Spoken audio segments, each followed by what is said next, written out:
Donc, je disais qu'on était sur l'enseignement concernant la loi et la grâce. Et nous avons ce passage dans Jean 1, le verset 17, qui nous dit que « Car la loi a été donnée par Moïse, la grâce et la vérité sont venues par Jésus-Christ. » Et nous avons abordé déjà le sujet en ce qui concerne la loi et la grâce. Nous avons fait un grand détour en ce qui concerne, nous avons vu un peu depuis les patriarches.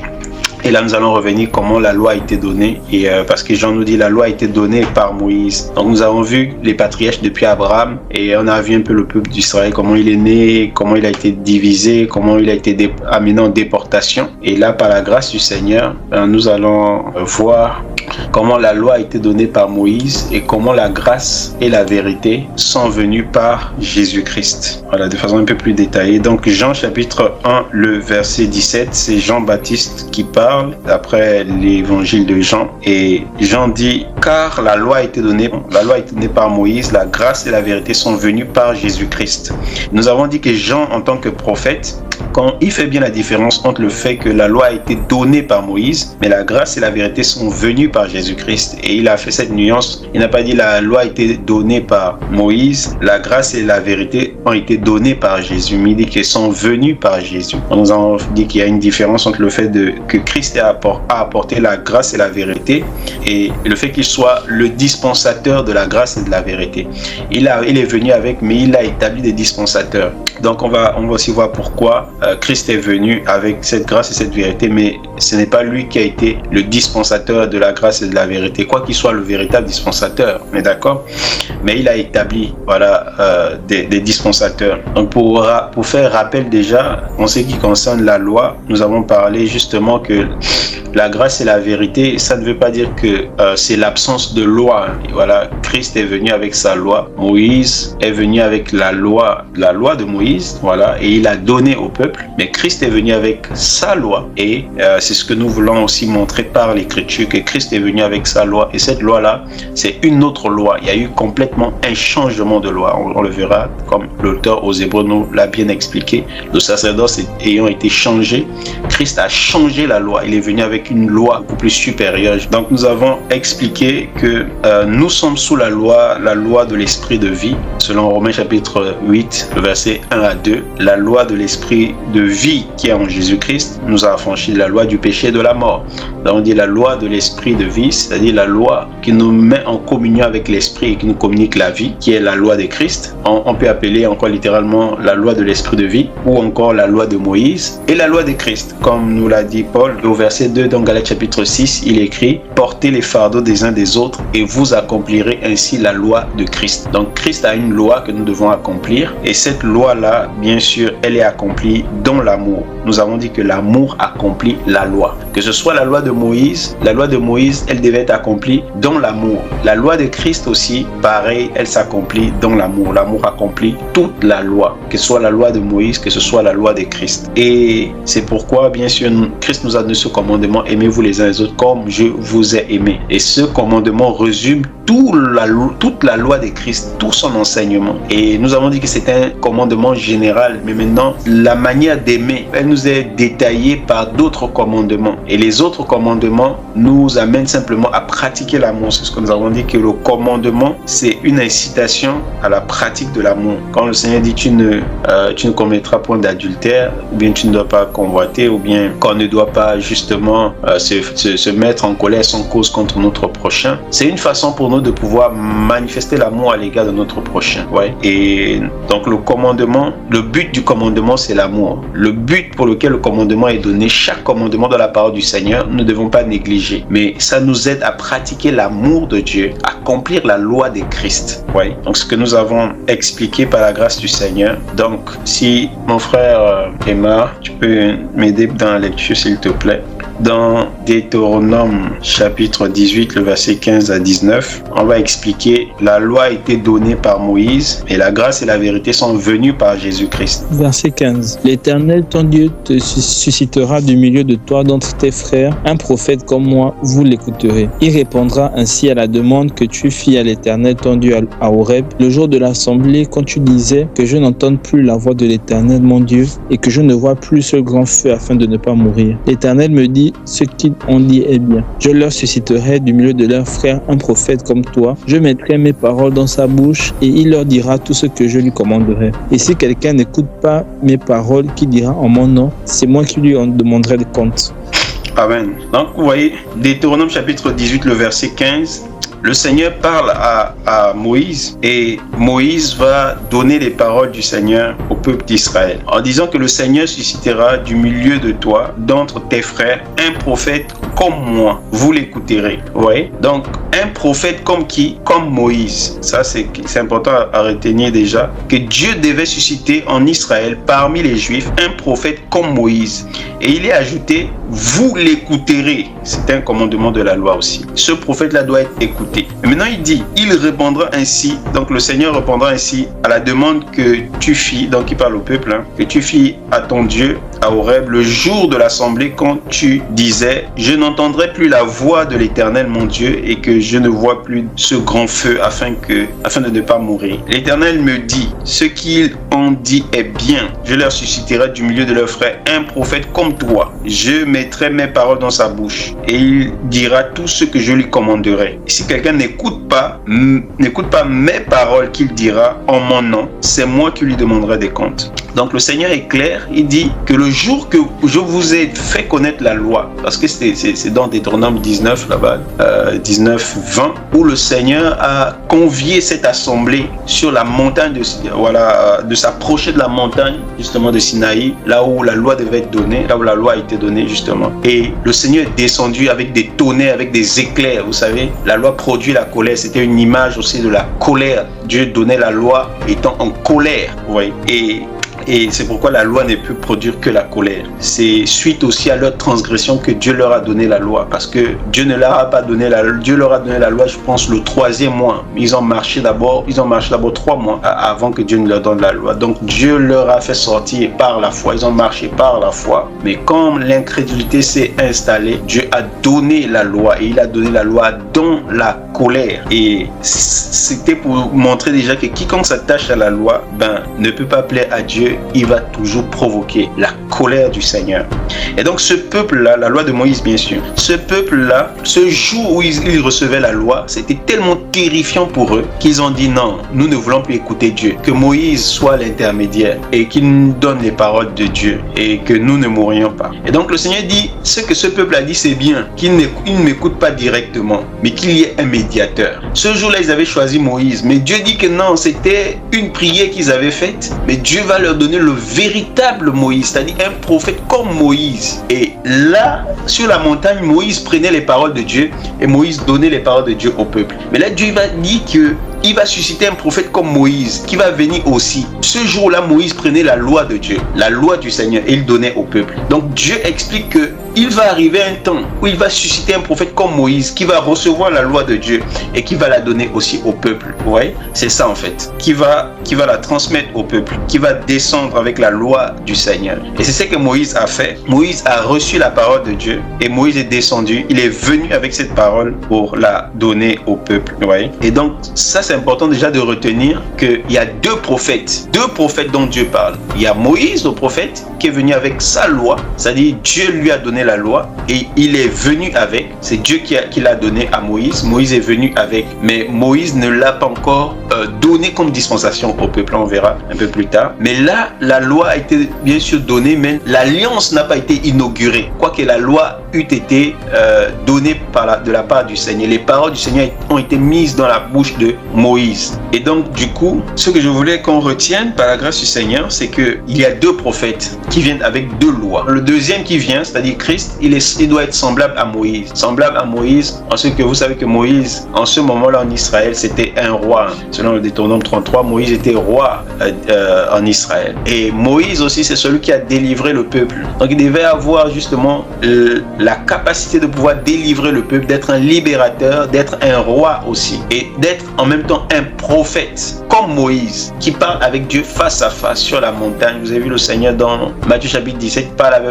le Père. La nuée du Père vient sur la montagne rencontrer justement le Messie, confirmer que c'est un prophète comme Moïse. Et le Père sur la montagne, il dit écoutez-le. Il dit ceci aux apôtres, à Pierre, à Jacques et à Jean, qui disaient qu'il était bien, notamment Pierre, de construire 3 tentes importante pour Moïse, pour Élie et pour Christ. Mais le Père parla de la nuée se manifesta et il dit: celui-ci est mon fils bien-aimé, en qui j'ai mis toute mon affection. Écoutez-le. Le même commandement qu'il a donné à l'Assemblée d'Israël dans Deutéronome chapitre 18 qu'on vient de lire, que quand ce prophète-là va se manifester, il faudrait que vous l'écoutez parce que je veux mettre mes paroles dans sa bouche. C'est lui le médiateur que vous avez demandé, le vrai médiateur. Vous avez dit vous ne voulez plus écouter Dieu directement, il faudrait qu'il y ait un médiateur. Et ce médiateur-là, c'est Christ qui devait être manifesté.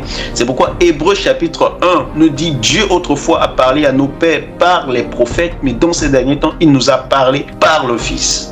Donc le Fils est celui qui devait venir comme le véritable prophète, qui devait porter en lui, qui devait avoir les paroles de Dieu dans sa bouche. Il ne devait pas répéter ses propres paroles, mais il devait dire uniquement les paroles du Père qu'il a envie. Il devait venir avec la loi que Dieu a mise dans sa bouche.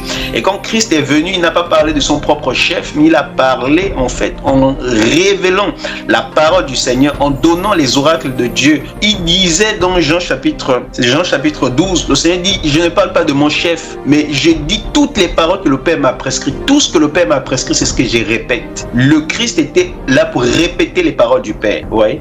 Et donc, comme Moïse répétait les paroles de Dieu, de même aussi Christ est venu avec sa propre loi, avec la loi qui venait du Père, bien sûr, conforme à la grâce et à la vérité, pour nous la faire entendre. Dieu a parlé. Il a parlé. L'Écriture nous dit dans Hébreux chapitre 12, je crois, que nous devons faire attention à celui qui parle du haut des cieux. Le Seigneur est descendu par rapport à la loi, il est descendu sur la montagne de Sinaï, une montagne physique, terrestre, charnelle. Et parce que ce peuple aussi est lié à la chair. Or, nous nous approchons de la montagne de Sion, c'est-à-dire dans les hauteurs éternelles. Cette montagne environnée d'une multitude d'anges, voilà, qu'on ne peut compter. Et l'Écriture nous dit que le Seigneur, il parle du haut des cieux. Il parle du haut des cieux et il a donné sa parole justement aux apôtres et nous le verrons par la grâce du Seigneur. Donc ici, Moïse, qui était médiateur, a donné au peuple d'Israël, voilà, la loi du Seigneur. Quand on dit que la loi est venue, a été donnée par Moïse, là Moïse a reçu la loi, on va dire, il a répété, mais elle n'était pas encore instaurée. Quand on dit qu'elle a été donnée, c'est-à-dire que l'alliance a été inaugurée. C'est ça, c'est ce que ça veut dire. Et donc on peut le voir comment Moïse a donné la loi au peuple dans Exode chapitre 24, le verset 3 au verset 8. Moïse vint rapporter au peuple toutes les paroles de l'Éternel et toutes les lois. Le peuple entier répondit d'une même voix: nous ferons tout ce que l'Éternel a dit. Moïse écrivit toutes les paroles de l'Éternel, puis il se leva de bon matin. Il bâtit un autel au pied de la montagne et dressa 12 pierres pour les 12 tribus d'Israël. Il envoya des jeunes hommes, enfants d'Israël, pour offrir à l'Éternel des holocaustes et immoler des taureaux en sacrifice d'action de grâce. Moïse prit la moitié du sang qu'il mit dans des bassins et il répandit l'autre moitié sur l'autel. Il prit le livre de l'Alliance et le lut en présence du peuple. Ils dirent: nous ferons tout ce que l'Éternel a dit et nous obéirons. Moïse prit le sang et le répandit sur le peuple en disant: voici le sang de l'Alliance que l'Éternel a faite avec vous selon toutes ses paroles. Moïse monta avec Aaron, Nadab et Abihu et 60. C'est bon. Tu peux t'arrêter s'il te plaît mon frère. Donc selon Deutéronome chapitre 24, vous voyez ce mouvement de Moïse là. Qu'est-ce qu'il fait? L'Écriture dit au verset 3 qu'il vint rapporter au peuple toutes les paroles de l'Éternel et toutes les lois. Vous voyez? Donc Moïse, qu'est-ce qu'il fait? Il reçoit la loi, il reçoit la parole du Seigneur dans Exode chapitre 20 et le peuple bien sûr ne va plus vouloir écouter le Seigneur. Le Seigneur va parler à Moïse, le Seigneur va donner les lois, la parole à Moïse jusqu'à Exode chapitre 24 et Moïse va rapporter ces paroles et les lois du Seigneur au peuple et le peuple va répondre justement d'une même voix: nous le ferons, nous pratiquerons la parole. Ok, Moïse ne s'est pas arrêté là. Donc premier niveau, Moïse a répété la loi du Seigneur, c'est qu'il a entendu de Dieu. Il n'a pas parlé de son propre chef, il est venu répéter les paroles de Dieu, voyez, au peuple. C'est ça un vrai serviteur, celui qui est envoyé de Dieu dit les paroles de Dieu. Il ne parle pas de son propre chef, il n'invente pas ses propres doctrines, il n'invente pas ses propres commandements, mais il répète ce que le Père lui a donné, voyez. Et là, Moïse, il répète la parole de Dieu et le peuple dit qu'ils vont obéir. Mais Moïse ne s'arrête pas là. Qu'est-ce qu'il fait? Il se lève de bon matin.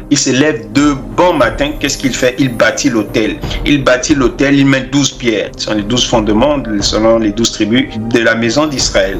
Et il a fait immoler des taureaux, voilà, sur l'autel. Et il va prendre le sang justement des animaux qui ont été immolés sur l'autel et il va faire quelque chose, il va faire l'aspersion sur le peuple, il va faire l'aspersion sur la parole, sur la loi, vous voyez, et sur le peuple. Et puis il va dire, voici le sang de l'alliance que l'Éternel a fait avec vous selon toutes ses paroles. Voici le sang de l'alliance. Donc il vient avec une alliance. Moïse inaugure l'alliance. Et quand il inaugure l'alliance, qu'est-ce qu'il fait avant? Il a écrit ses paroles. Les paroles ont été écrites par Moïse. Et ensuite, qu'est-ce que Moïse a fait? Il a lu les paroles au peuple et il a mis le sang à côté de la parole. Donc le sang et la parole, le sang de l'alliance. L'alliance, les paroles de l'alliance. Donc une alliance qui est conclue avec Dieu vient toujours avec un contrat, avec des paroles. Les paroles et le sang qui vient inaugurer, sceller l'alliance. Vous voyez? On ne peut pas parler d'alliance s'il n'y a pas le sang, il n'y a pas des paroles. Donc l'alliance que Dieu a tissée avec le peuple d'Israël, Dieu a mis dans cette alliance-là des paroles, des lois, des commandements qui devaient obéir. Et cette alliance a été rendue valable, a été donnée, a été rendue légale par les animaux qui ont été justement immolés, par le sang qui a été versé et le sang de l'aspersion qu'ils ont reçu. Donc quand Dieu dit, je susciterai un prophète comme Moïse, c'est lui que vous écouterez. Donc ce prophète-là, quand il doit venir, il doit aussi dire les paroles de Dieu. Et ensuite, à un moment, voilà, comme Moïse a d'abord reçu les paroles de Dieu. Et ensuite, Moïse, voilà, a manifesté, a inauguré l'alliance par le sacrifice. Et il a écrit les paroles. Vous voyez? Donc, le Messie qui devait venir, qui est le prophète comme Moïse, il fallait aussi, bien sûr, qu'il vienne, qu'il écoute Dieu, qu'il vienne avec les paroles de Dieu, mais que cette alliance avec laquelle il devait venir avec une autre alliance qu'on appelle la nouvelle alliance, et il devait aussi inaugurer cette alliance-là par le sacrifice, non plus des animaux, mais par le sacrifice de son propre corps, de sa propre chair et par son propre sang. Vous voyez? Donc quand Christ vient, vous allez voir, c'est pourquoi avant sa mort, il va répéter les mêmes mouvements que Moïse. Il va dire, mangez ceci est mon corps, en donnant le pain qui est l'image de la parole. Donc il va donner la parole au peuple comme justement Moïse l'a fait. Et ensuite il va donner la coupe, c'est-à-dire le sang. Il va dire, buvez ceci est mon sang. Ouais. Donc il vient avec le pain et le vin qui est l'image de la parole, les paroles de l'alliance et du sang de l'alliance. Ouais. Donc Christ, il répète les mouvements de Moïse. Mais durant toute sa vie, c'était juste une image, durant le repas du Seigneur, c'était une image, ça devait se manifester dans sa mort. Ouais. Donc avant la mort de Christ, la nouvelle alliance n'était pas inaugurée. C'est ce que je voulais juste souligner. C'est pourquoi Jean-Baptiste dit, la loi a été donnée par Moïse, la grâce et la vérité sont venues par Jésus. C'est-à-dire que Jésus, il est venu avec, mais c'est par sa mort que l'inauguration, par sa mort et par sa résurrection, que ces choses prennent effet. Comme l'auteur aux Hébreux nous l'a bien expliqué, que le testament n'est pas rendu valide si la mort du testataire n'est pas constatée. Donc il fallait que celui qui a écrit le testament puisse mourir pour rendre valide justement le testament. Et donc Christ, qui est garant de la nouvelle alliance, qui est le testataire, il fallait qu'il passe par la mort, par la résurrection, justement, notamment par la mort, afin de rendre valables les paroles de l'alliance. C'est pourquoi je disais que Jésus est venu avec cette grâce et cette vérité, mais c'est les apôtres qui ont été établis comme des dispensateurs pour pouvoir nous la donner, nous l'écrire, afin de nous donner les lois de l'alliance que nous avons avec Dieu, de la nouvelle alliance. Je ne sais pas si à ce niveau-là, c'est clair, par la grâce de Dieu. Je ne sais pas si mes frères, vous arrivez à me saisir ou bien que je vais un peu dans tous les sens, que je vais un peu vite. Faites-moi un retour s'il vous plaît. Non, c'est bon.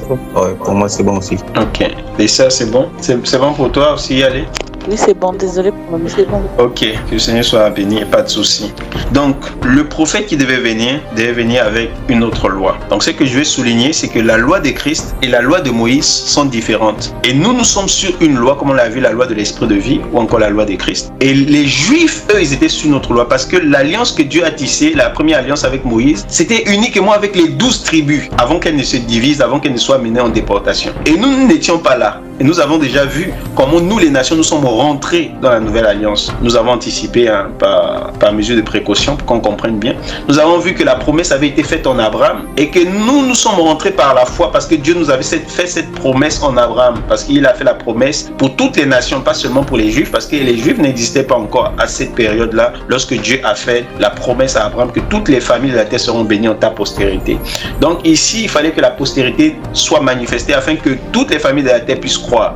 Les Juifs, premièrement, parce que cette postérité qui est Christ est sortie par les Juifs et ensuite nous les païens ou les autres nations. Et donc, la loi a été donnée par Moïse au peuple d'Israël, comme nous le dit aussi le psaume 147 et Éphésiens chapitre 2. Nous étions sans Dieu, sans alliance, nous n'avions pas des promesses, sauf celles que Dieu avait faites en Abraham. Dieu avait prévu sauver les païens par la foi. Voilà, mais il ne nous a pas fait la promesse à nous païens comme ça. Mais aux Juifs, bien sûr, ils avaient des alliances, ils avaient des promesses. Ouais. Et nous étions sans Dieu dans le monde, quoique Dieu envisageait de nous sauver, mais nous ne le connaissions pas et nous vivions selon le train de ce monde. Et le psaume 147, verset 19 nous dit que Dieu a donné sa loi à Israël, il n'a pas agi de même envers les autres nations. Donc la loi de Moïse, c'était pour le peuple d'Israël uniquement et non pas pour nous les nations. Nous n'avons jamais été sous la loi et nous ne serons jamais sous la loi, à moins que certains soient séduits pour aller pratiquer la loi de Moïse. Mais nous,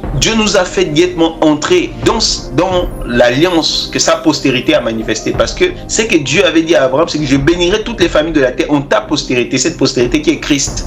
Et donc nous avons commencé à être en communion avec le Seigneur, avec Dieu, que par le moyen de Christ, donc par la nouvelle alliance, après sa mort et sa résurrection. C'est pourquoi les païens cherchaient à rencontrer Jésus au jour de sa chair, pendant qu'il était vivant. Les Grecs sont venus pour le rencontrer dans Jean, je pense Jean chapitre 12. Et Jésus dit, si le grain de blé ne tombe en terre et ne meurt, il ne peut produire du fruit. Donc, il disait aux Juifs, aux païens, que vous, que j'ai une communion avec vous, pour que vous soyez en communion avec moi, il faut que je meure. Il faut que je meure pour que vous puissiez rentrer dans l'alliance, dans la nouvelle alliance. Il faut que la nouvelle alliance soit inaugurée. C'est ça que Christ était en train de leur dire simplement. Donc, nous les païens, on est rentrés par Christ, par la postérité d'Abraham. Mais les Juifs, ils sont venus, ils ont été en communion avec Dieu par le moyen justement des pères et de la loi, voilà, donc les patriarches et autres. Donc c'est ce que je voulais souligner. Et donc nous sommes sous une autre loi, comme l'auteur aux Hébreux va nous l'expliquer. Hébreux chapitre 7, le verset 11 à 12. Je vais lire. Si donc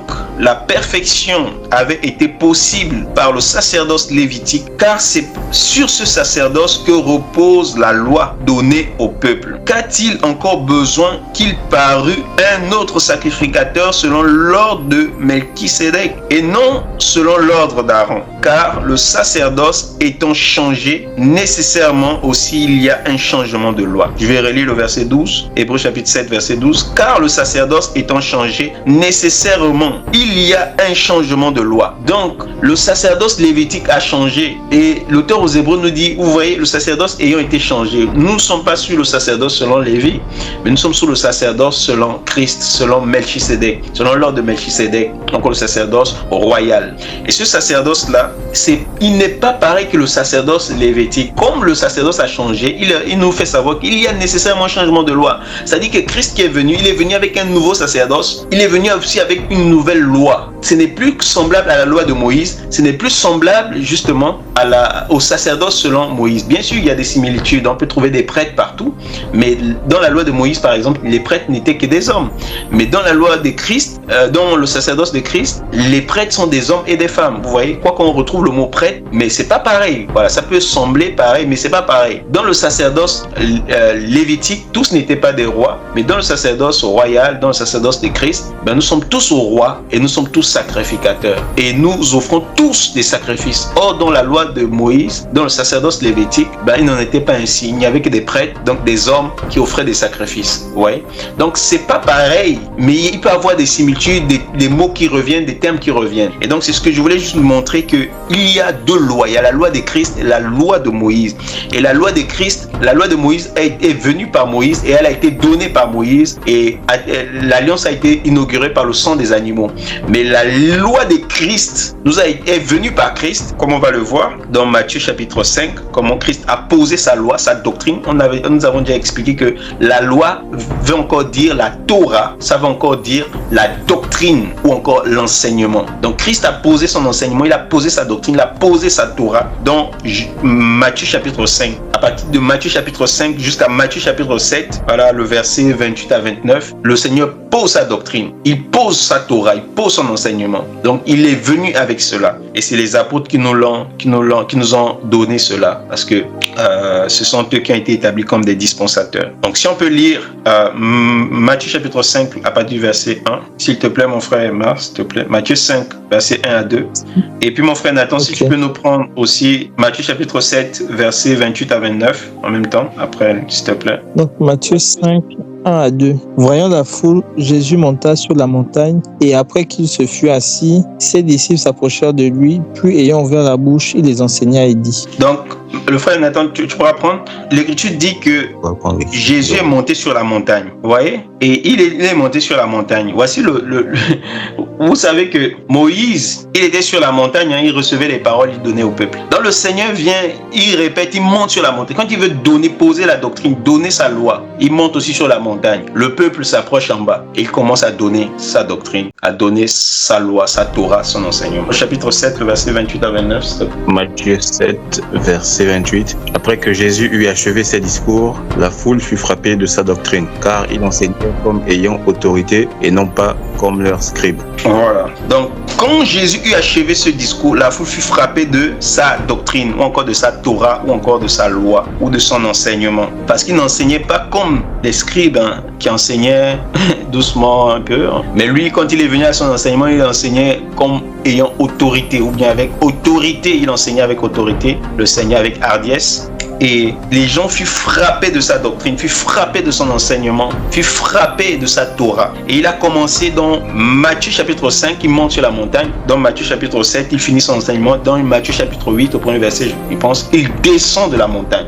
Et là, il va guérir un lépreux. Vous voyez? Et donc, ici, le Seigneur, justement, il pose sa doctrine, il pose sa loi. Et la loi de Christ est différente de la loi de Moïse. C'est ce que je voulais déjà noter. Je voulais qu'on note, on retienne. Nous sommes sous une autre loi. Les Juifs, eux, ils étaient sous une autre loi. Ceux qui sont passés de Moïse à Christ. Et ceux qui sont encore sous Moïse, bien sûr, ils sont sous la loi de Moïse. Mais nous sommes sous la loi de Christ. Tous les croyants doivent être sous la loi de Christ. La loi qui est venue avec la nouvelle alliance. Il y a eu un changement de sacerdoce, un changement de loi. Donc Christ ici, il est en train de changer la loi. Quand il est venu, il a déposé dans Matthieu chapitre 5, c'était un changement de loi. Il posait sa loi. C'est pourquoi il faut avoir à cœur de bien lire Matthieu chapitre 5 jusqu'à Matthieu chapitre 7. Là, c'est la loi qui est venue par le Seigneur Jésus. Après, les apôtres, bien sûr, vont nous donner encore plus en détail, ils vont nous expliquer encore davantage. Voilà. Mais là, Christ d'abord, quand il posait la doctrine là, attention, c'était pas pour les Juifs ici. Ce n'était pas pour ceux qui étaient sous la loi. Mais il posait ça, c'était pour ceux qui sont sous la grâce. C'était avec une nouvelle loi. C'était une nouvelle loi qu'il était en train de donner pour ceux qui sont sous la grâce. Ceux qu'il appelle la lumière du monde, le sel de la terre. La ville située sur une montagne. Or, la Jérusalem est située sur la montagne sainte. C'est pourquoi quand l'ange appelle Jean, viens, je te montrerai l'épouse de l'agneau. La nouvelle Jérusalem, il voit sur la montagne la ville qui est bâtie. La ville, l'épouse du Seigneur. Et nous sommes cette ville bâtie sur la montagne non de ce monde, la montagne de Sion, la montagne de l'éternité de Dieu. Vous voyez? La montagne éternelle du Seigneur. Sur cette montagne dans laquelle nous nous sommes approchés aussi, selon Hébreux chapitre 12. Donc, je voulais juste souligner que Christ a posé sa loi dans Matthieu chapitre 5 jusqu'à Matthieu chapitre 7. Donc, prenons à cœur de lire et de comprendre et de voir justement. Il peut y avoir des similitudes ou bien des profondeurs avec la loi de Moïse, parce que soit ça approfondit la loi de Moïse, soit ça la contredit complètement, ou soit justement c'est un complément de la loi. Donc, on peut prendre quelques versets pour pouvoir souligner ça. Par exemple, Matthieu chapitre 5, le verset 27. Le Seigneur dit, vous avez appris qu'il a été dit, tu ne commettras point d'adultère. Mais moi, je vous dis que quiconque regarde une femme pour la convoiter a déjà commis un adultère avec elle dans son cœur. Vous voyez, donc la loi de Moïse aussi était contre l'adultère. La loi de Moïse interdisait l'adultère et la convoitise. Mais la loi de Moïse, pour pouvoir attester l'adultère, il fallait qu'on attrape des gens en flagrant délit d'adultère. Mais le Seigneur dit ici que si quelqu'un regarde une femme pour la convoiter dans son cœur, il a déjà commis adultère avec elle. Donc il définit ici, il définit autrement l'adultère. L'adultère selon lui. Et il est évident aujourd'hui que nous aussi, nous attestons que quelqu'un est un meurtrier, quelqu'un est dans l'adultère. Si quelqu'un a la haine envers son frère, c'est un meurtrier, c'est clair. Si quelqu'un a convoite, il est déjà dans l'adultère, c'est vrai, c'est la parole. Mais nous ne voyons pas les cœurs, à moins que le Seigneur nous révèle les cœurs, vous voyez. Et donc, nous aussi, nous attestons en fonction du fruit. Ce que le Seigneur nous a donné, de pouvoir voir, c'est le fruit dans la vie des gens. Donc, quelqu'un peut vivre dans l'adultère, mais si Dieu n'a pas révélé, nous, on ne voit pas ce fruit-là.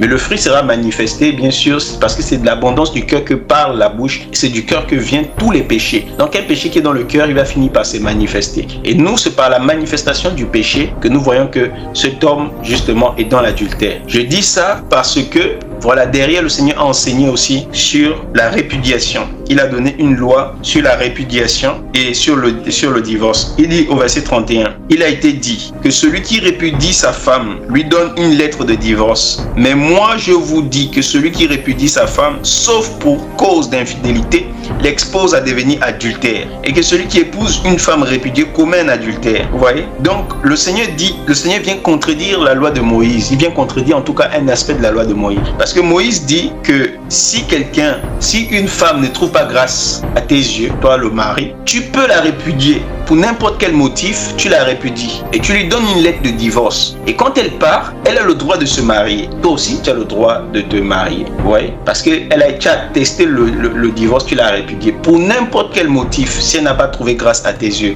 si tu as trouvé quelque chose de honteux chez elle. Ah, c'est Moïse. Mais Christ, quand il vient, il dit, vous avez appris qu'il vous a été dit ça. Mais moi, je vous dis, c'est-à-dire, il met justement l'opposition en disant que non, ce n'est plus comme ça. La loi a changé maintenant. On change maintenant des lois. Écoutez maintenant, vous ne pouvez plus répudier vos femmes par n'importe quel motif si elles ne trouvent pas grâce à vos yeux. Sauf pour motif d'adultère. S'il y a un adultère, l'adultère a été confirmé, bien sûr, tu peux la répudier. Et bien sûr, quand on répudie une femme, on lui donne une lettre de divorce, elle part. Quand il y a répudiation, ça veut dire qu'on peut se marier derrière.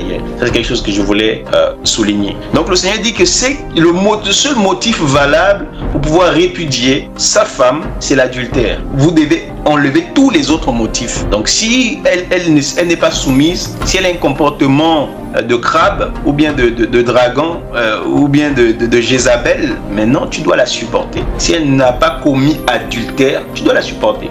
Mais maintenant, bien sûr, l'adultère, le Seigneur l'a défini comme étant par la convoitise. Si quelqu'un convoite dans son cœur et a commis adultère, on est d'accord, c'est l'adultère selon le Seigneur. Mais comme j'ai dit, le Seigneur regarde au cœur. Nous regardons bien sûr à ce qui frappe. Nous regardons aux œuvres, nous regardons aux fruits. Donc quand le fruit n'est pas manifesté, on ne va pas voir que la personne a commis adultère. Donc si nous voyons, si cet adultère a été constaté, si ce n'est pas un adultère qui est constaté, nous ne pouvons pas permettre le divorce. Parce que tout le monde peut inventer, dire que oh mon mari, justement, oh pardon ma femme, parce qu'il ne s'agit pas ici du mari, mais c'est l'homme qui répudie et non la femme. Quand on parlera de ces sujets-là, on va expliquer pourquoi. Vous voyez bien que le Seigneur a souligné, on parle de la répudiation par rapport à la femme, mais la femme peut bien sûr se séparer en cas d'infidélité, d'adultère, de relations sexuelles illicites, si elle souhaite, quoi que la volonté du Seigneur soit que nous puissions pardonner, selon que cela dépend de nous, vous voyez. Et par rapport au mari aussi, le Seigneur ne nous encourage pas justement à divorcer, ou du moins à donner une lettre de divorce et à répudier notre femme. Il nous encourage à pardonner aussi longtemps que cela dépend de nous. C'est important de pouvoir aussi souligner, voilà, de toujours pardonner et de pouvoir garder, nous réconcilier si cela dépend de nous, parce que la réconciliation peut ne pas aussi dépendre de nous. Il y a plusieurs facteurs qui rentrent en compte. Donc voilà, ce que je voulais souligner, c'est que Christ est venu avec sa loi. Vous voyez que cette loi-là et la loi de Moïse est complètement différente. Moïse a permis sur tous les motifs, la femme ne trouve pas grâce, mais Christ vient, il met seulement un seul motif dans sa loi, l'adultère. Ouais. Et encore d'autres lois, par exemple au verset 33, il dit, vous avez encore appris qu'il a été dit aux anciens, tu ne te parjureras point, mais tu t'acquitteras envers le Seigneur de tout ce que tu as déclaré par serment. Je vais relire ce verset. Vous avez appris qu'il a été dit aux anciens, tu ne te parjureras point, mais tu t'acquitteras envers le Seigneur de tout ce que tu as déclaré par serment. Mais moi là c'est Christ moi là c'est le prophète comme Moïse. Moi le prophète comme Moïse, j'ai dit de ne jurer aucunement, ni par le ciel, parce que c'est le trône de Dieu, etc. Vous voyez? Donc le Seigneur dit, mais moi j'ai dit, ne jurez même pas. Ne faites même pas, ne faites même pas. Moïse dit de ne pas jurer, mais de s'acquitter justement de ce qu'on a fait par serment. Et Christ dit, arrêtez même de faire vos serments là, ne jurez même pas, ne jurez pas. Donc il s'oppose complètement à la loi de Moïse. Il vient avec une autre loi. Parce que c'est lui qui a le droit, selon la loi de Moïse, de pouvoir donner une autre loi. Parce que Moïse a donné un commandement. Cependant, on dit que la loi est un pédagogue qui conduit à Christ. Donc quand la loi t'amène, la loi doit être déposée au pied de Christ. Et au pied de Christ, tu dois recevoir une autre loi parce que Dieu a dit, je mettrai mes lois dans sa bouche, je mettrai mes paroles dans sa bouche. Et il vous dira tout ce que j'aurai à dire et il ne parlera pas de son propre chef. Et Christ, quand il est venu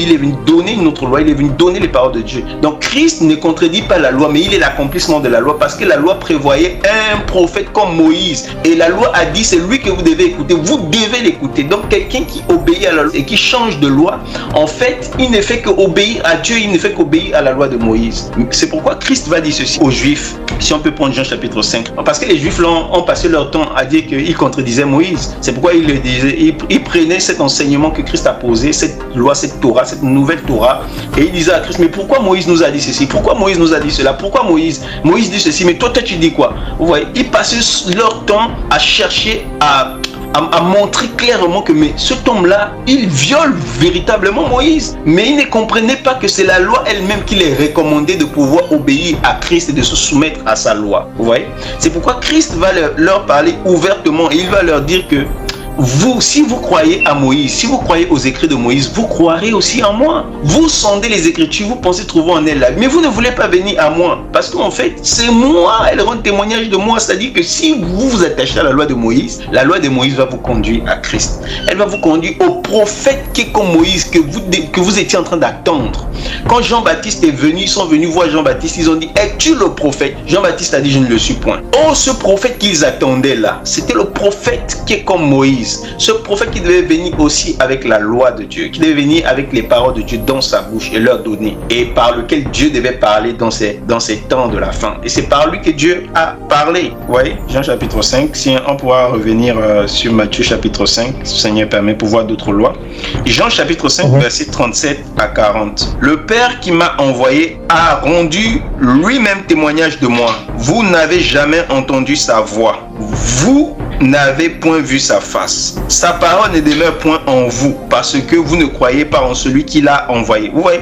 Donc c'est le Père qui l'a envoyé. Le Père a dit, je susciterai du milieu de ton peuple un prophète comme Moïse. C'est lui que vous écouterez. Donc il devait venir avec des paroles du Père. Mais Christ dit qu'ils n'ont jamais vu Dieu et sa parole ne demeure pas en eux, donc dans les pharisiens, les scribes, parce qu'ils ne croient pas en celui que Dieu a envoyé. Ensuite, il est dit au verset 39, vous sondez les Écritures parce que vous pensez avoir en elles la vie éternelle. Ce sont elles qui rendent témoignage de moi et vous ne voulez pas venir à moi pour avoir la vie. Ne pensez pas, au verset 45, ne pensez pas que moi je vous accuserai devant le Père. Celui qui vous accuse, c'est Moïse. Celui qui vous accuse, c'est Moïse. Il ne dit pas celui qui vous accusera. Mais il dit, ne pensez pas que moi je vais vous accuser devant mon Père. Non, mais celui qui vous accuse, c'est Moïse. C'est-à-dire, c'est la loi qui vous accuse. Mais celui qui vous accuse, c'est la loi en qui vous avez mis votre espérance. Vous avez mis votre espérance dans la loi, vous avez mis votre espérance en Moïse. Et là, il parle de Moïse, bien sûr. Au verset 46, il dit, car si vous croyez en Moïse, vous croirez aussi en moi, parce qu'il a écrit de moi. Mais si vous ne croyez pas à ses écrits, comment croirez-vous à mes paroles? Donc le Seigneur dit que si vous ne croyez pas aux écrits de Moïse, si vous ne croyez pas en la loi de Moïse, c'est normal que vous ne croyez pas en moi. Donc si vous croyez en la loi de Moïse, vous allez croire en moi, parce que c'est la loi de Moïse qui rend témoignage que Dieu suscitera du milieu de ton peuple un prophète comme moi, et celui que vous écouterez, Dieu mettra ses lois dans sa bouche. Donc Dieu, parce que Moïse avait déjà reçu la loi de Dieu, mais d'où était-il encore nécessaire que Dieu dise qu'il suscitera un homme du milieu de l'assemblée d'Israël, un prophète comme Moïse, et qu'il mettra ses lois dans sa bouche, et que ce peuple devait l'écouter, et Dieu devait rendre témoignage en disant écoutez-le. sur la Sainte Montagne. Et Pierre a entendu ce témoignage, Jean a entendu ce témoignage, Jacques a entendu ce témoignage. Et ils nous ont rendu témoignage de la parole de vie qu'ils ont écoutée et qui a été manifestée. Et ils ont cru, ils ont rendu témoignage, le témoignage que nous croyons aussi et que nous gardons dans notre cœur, par la grâce du Seigneur. Donc, je voulais souligner ça, que le fait de croire en Christ, c'est pas contre la loi. Au contraire, c'est le but de la loi. C'est pourquoi on dit que Christ est la fin de la loi pour la justification de quiconque croit. Ça veut dire que celui qui est sous la loi, quand il croit à Christ, il atteint le but, il atteint l'accomplissement de la loi. Il rentre dans le but de la loi. Et la loi s'arrête pour lui là. Il passe d'une loi à une autre. Il passe de la loi de Moïse à la loi de Christ. Le sacerdoce étant changé, un changement de loi. Donc Christ est la fin de la loi pour celui qui croit. Pas pour celui qui n'a pas cru, bien sûr. Les Juifs qui n'ont pas cru, aujourd'hui, sont encore sous la loi. Parce que la loi n'est pas encore abolie. La loi a vieilli. Voilà, on le verra si le Seigneur permet. La loi a vieilli, mais n'a pas été abolie encore. Il faudrait que tout soit accompli. Tout sous la loi n'est pas encore accompli. Quand Christ dit tout est accompli, il faut bien comprendre, on va revenir par la grâce du Seigneur, expliquer tout est accompli. Tout est accompli, ce n'est pas tout ce qui est dans la loi qui est accompli, mais c'est seulement ce qui le concernait en ce qui concerne sa première venue que Christ a accompli. Ensuite, il accomplira en ce qui concerne sa deuxième venue. Mais nous verrons ça par la grâce du Seigneur autant convenable. Donc la loi a vieilli, la loi n'est pas encore abolie et elle ne pourra pas être abolie si le ciel et la terre ne passent, et la loi prendra pleinement justement son accomplissement quand toutes les prophéties de la loi, toutes les paroles de la loi seront accomplies, et alors là, voilà, elle va disparaître. Mais aujourd'hui, justement, il y a un peuple qui est sous la loi, c'est-à-dire ceux qui n'ont pas encore connu Christ, mais les Juifs qui ont connu Christ, ils sont sous la grâce, ils changent de loi, ils passent de la loi de Moïse à la loi de Christ, vous voyez. Mais maintenant, dans l'église, il y a ce peuple-là qui a cru en Christ, qui était sous la loi de Moïse et qui a cru en Jésus et qui est sous la loi de Christ. Et à nous les païens qui n'avions pas de loi, et nous avons cru, nous sommes sous la loi de Christ. Vous voyez?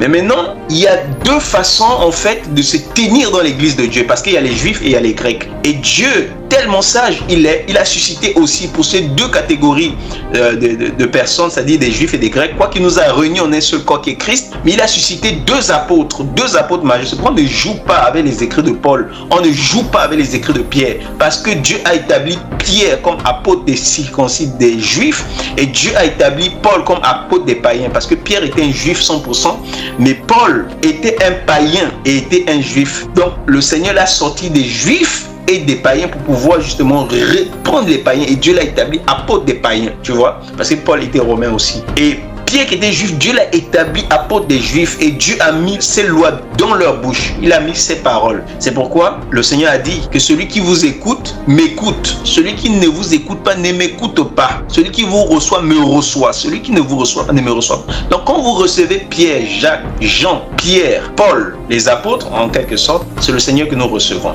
Quand nous recevons les paroles qu'ils ont annoncées, la parole qui est écrite, parce qu'il a dit que nous devons nous attacher à leurs paroles, soit à leurs paroles, c'est-à-dire leurs paroles de manière audible, soit à leurs écrits. C'est ce que Paul a dit dans les 2 Thessaloniciens. Donc, nous devons justement tenir ferme en demeurant dans la parole des apôtres, dans les écrits apostoliques et prophétiques, que personne ne nous séduise. Ces choses ne sont pas dépassées. Mais le Père nous a fait connaître son conseil et sa loi par les apôtres. Paul a été établi chez les païens, donc il était nécessaire que Dieu nous fasse connaître davantage, beaucoup plus de choses par rapport aux Juifs. Les Juifs, ils étaient déjà près de ces choses, donc il y a des choses que, bien sûr, ils sont allés beaucoup plus en profondeur, mais il y a des choses qui ne pouvaient plus revenir, comme par exemple le port du voile. Les Juifs, ils se voilaient déjà naturellement. Donc, ce n'était plus nécessaire pour Pierre de venir encore insister par rapport justement au voile et autres. Même la parure, il n'a pas trop insisté. Mais Paul, chez les païens, on vivait n'importe comment.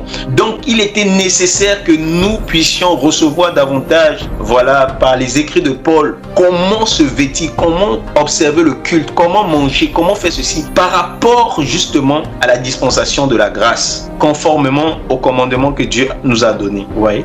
Donc, par rapport aux Juifs, Dieu a suscité Pierre, par rapport aux païens, Dieu a suscité Paul. Et quoi que nous soyons un même corps, nous soyons une même assemblée, mais ceux qui étaient sous la loi, Dieu leur a donné cette sagesse justement de Pierre par exemple. Pierre vivait comme s'il était sous la loi, quoique n'étant pas sous la loi, étant sous la loi de Christ. Il vivait comme étant sous la loi de Moïse, mais il était sous la loi de Christ. Ça c'est vraiment important, afin de gagner ceux qui étaient sous la loi. Donc cette sagesse que Dieu a donnée aux apôtres, de vivre avec ceux qui étaient sous la loi, comme étant sous la loi, quoique étant sous la loi de Christ, afin de gagner ceux qui sont sous la loi.